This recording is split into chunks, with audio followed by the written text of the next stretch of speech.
Kung sino man ang nag-akala na tahimik lang talaga ang China, nagkamali siya. Kakalabas lang ng isang napakalaking balita at ngayong Webes, ika-23 ng Abril 2026, hindi na lang sa mga barkong nasamsam o sa banta ng mga bagong labanan sa Hormuz nakatutok ang lahat. Ibang isyu na ngayon ang pinakamabigat. Ang balita ng Sina ay tumutulong sa Iran sa larangan ng impormasyon, habang ang mga tumpak na pag-atake at kalkuladong aksyon ay muli napapayanig sa Golpo. Ang kumpirmadong balita ay ukol sa Chinese intelligence laban sa Estados Unidos na ngayon ay hindi lang sa military map makikita. Ipinapakita ito ng direktang ugnayan ng gobyernong Trump at Xi Jinping. Ikukuwento ko na sa iyo lahat ng yan. Pero ngayon, siguradong gugustuhin mong mag-subscribe sa channel para manatiling updated, makatanggap ng impormasyon sa real-time sa pinakamataas na kalidad ng pamamahayag na nakita mo sa pamantayan ng kredibilidad ni Milson Alves. Ang pinakamalakas na lumabas ngayon sa linyang ito ay isang ulat mula sa Wall Street journalist na nagpapakita ng lumalaking pag-aalala ng Estados Unidos tungkol sa mga satellite ng China sa ibabaw ng larangan ng digmaan sa gitnang silangan. Batay sa ulap, nag-aalala ang Washington na ang mga larawan at pagsusuri ng mga kumpanyang Chino ay nagpapalakas sa kakayahan ng mga kalaban, gaya ng Iran na subaybayan ang galaw ng militar, tukuyin ang sensitibong kagamitan at gawing kalamangan ng datos. Mas bumigat pa ito nang sabihin ng Missar Vision, isang kumpanyang Chino ng artificial intelligence na sinusubaybayan nila ang mga kagamitang militar ng Amerika gaya ng aircraft carrier at bomber gamit ang satellite analysis. Dahil lumalabas ito kasabay ng bagong hakbang ng Iran sa Golpo, mas lumalalim ang interpretasyon. Maaring hindi lang basta lumalaban ng Iran, maaring tumatanggap ito ng impormasyon, pagsubaybay at interpretasyon mula sa mas malaking sistema. Hindi ngayon lang nabuo ang takot na ito. Naibalita na ng Reuters noong ika-15 ng Abril batay sa ulat ng Financial Times na nakakuha raw ang Iran noong 2024 ng Chinese spy satellite na ginagamit para subaybayan ang malalaking base militar ng Estados Unidos sa gitnang silangan sa kasalukuyang digmaan. Ayon sa Reuters, tinukoy ng pahayagan ng mga na-leak na dokumentong militar ng Iran, listahan ng koordinada na may oras at mga larawan bago at pagkatapos ng drone at missile attacks.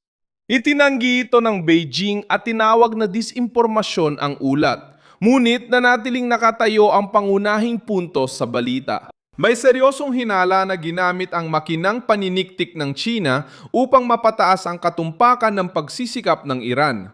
At ito mismo ang hinalang muling bumabalik at nagpapabahala ngayon habang pumapasok ang Golpo sa panibagong araw ng pangamba. Kasabay nito, ang mga pangyayari ngayong araw sa dagat ay nagpatibay sa takot na ito. Iniulat ng Reuters na tumaas ang presyo ng langis matapos ang ulat ng anti-aerian na aktibidad sa Tehran at lumalalang tensyon sa pagitan ng mahigpit at moderadong grupo sa loob ng Iranian regime. Ayon din sa ulat, ipinakita ng Iran ang mas mahigpit nitong kontrol sa kipot ng Hormuz gamit ang video ng mga sundalo na sumasakop sa isang malaking barkong kargamento. Matapos bumagsak ang usapang pangkapayapaan na inaasahan ng Washington para muling buksan ang maritime corridor. Kasabay nito, sinabi ni Donald Trump na inutusan niya ang hukbong dagat ng Estados Unidos na barilin at patayin ang sinumang bangka na nagbabanta sa kipot.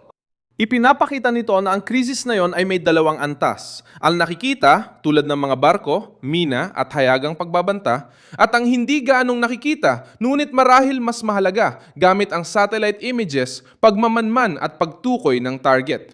Eksaktong ganitong uri ng takot ang inilarawanan ng Reuters noong katapusan ng Pebrero, nang ang mga misail ng Iran ay tumawid sa kalangitan ng mga bansa sa Gulpo. Pinatibay nito ang pananaw na kayang dalhin ng Tehran ang digmaan sa pintuan ng mga gobyernong ito.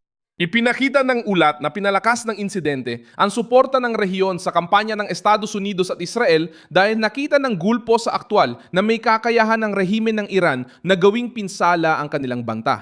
Ngayon, sa pagbabalik ng balita tungkol sa pagmamanman ng China at intelihensya gamit ang satellite sa sentro ng usapan, nagkakaroon ng panibagong antas ang takot na ito. Hindi lang ito tungkol sa kakayahang umatake, kundi pati na rin sa posibilidad na makapagsagawa ng mas epektibong pag-atake.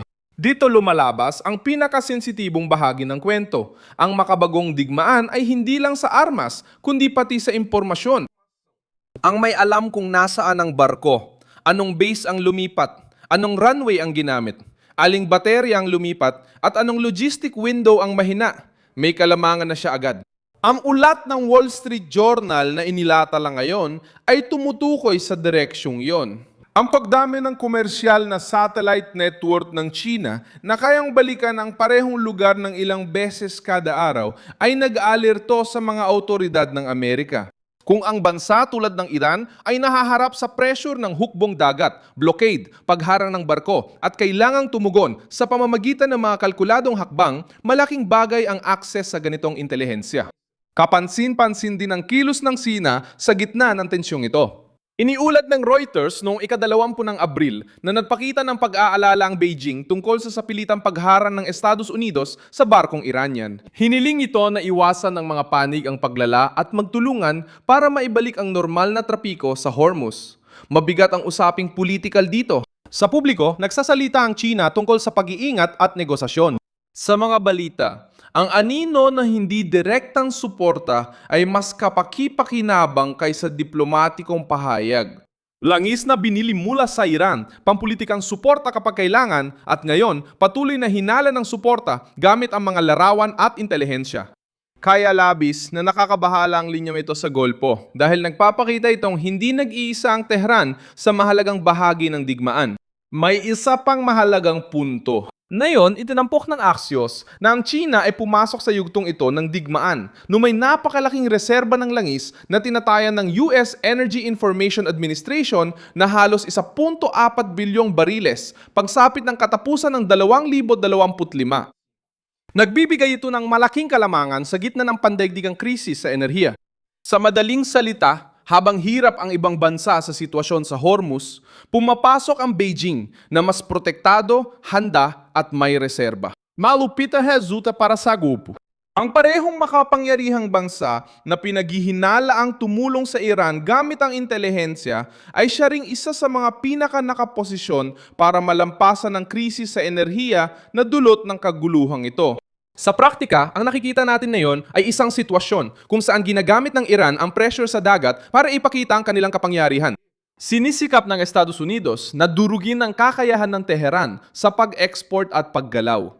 Lumalabas sa bilang aktor na tumutulong sa rehimen makita, sukatin at lampasan ang kaguluhan na mas kaunti ang sakit kaysa sa iba. Ito ang nagpapaliwanag kung bakit nakakatakot ang mga tumpak na pag-atake dahil hindi lang ito binabasa bilang produkto ng katapangan ng Iran.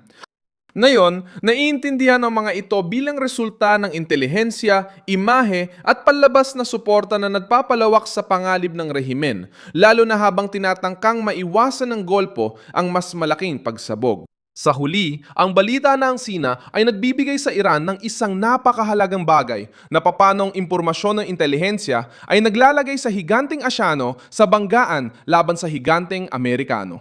Kapag ang rehimen sa ilalim ng presyon ay nagagawa pa ring umatake ng kalkulado at mapanatili ang tensyon sa Golpo na apektado ang interes ng Estados Unidos, ang krisis ay hindi na lang militar laban sa Iran.